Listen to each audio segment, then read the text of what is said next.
I'm Karen Gibbs, and I'm going to go over a piecing technique that I use in a few of my different quilt patterns that you can find at thequiltstudio.com.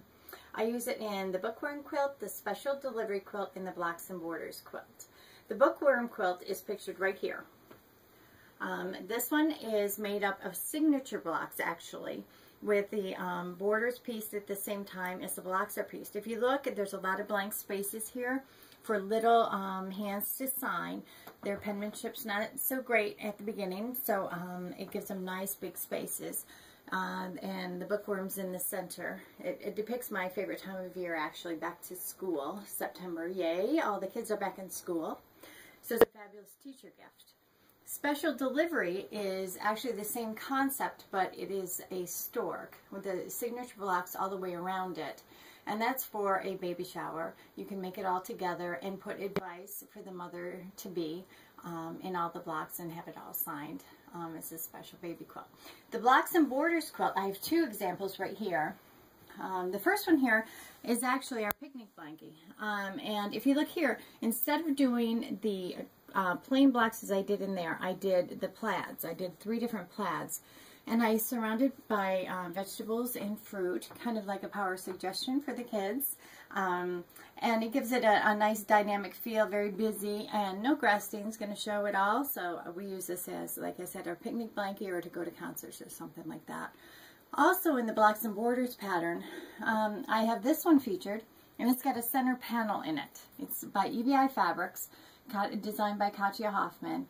And I wanted to show how to use a panel and add some nice piecing on it as well. I used the blocks and borders technique, but I also used a faux trapunto. And a trapunto is actually using some monofilament thread by Orifil, and it locks in some poofy batting in there, and then you quilt it normally. And I quilted it on the long arm. Okay, so let's get back to the piecing technique.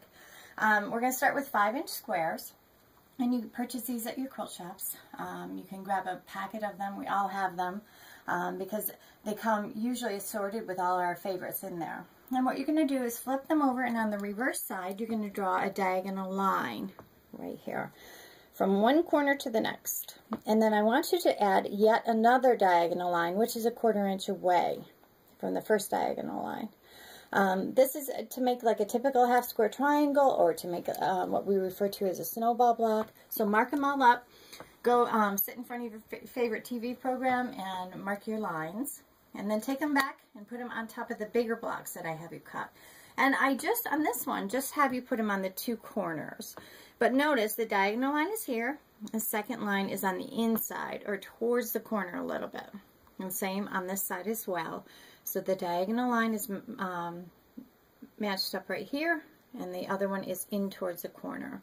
And what you're going to do is, those are actually your sewing lines. You're going to sew right along those lines.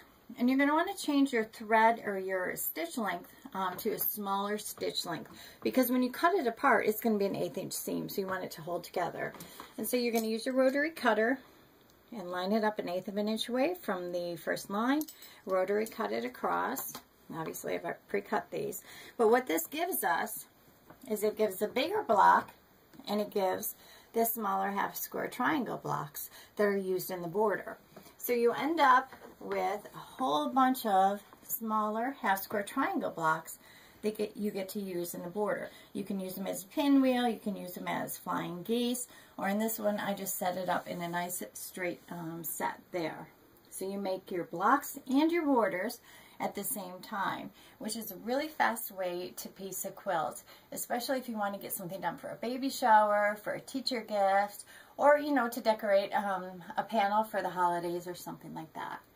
I'm Karen Gibbs, and you can find these patterns at thequiltstudio.com.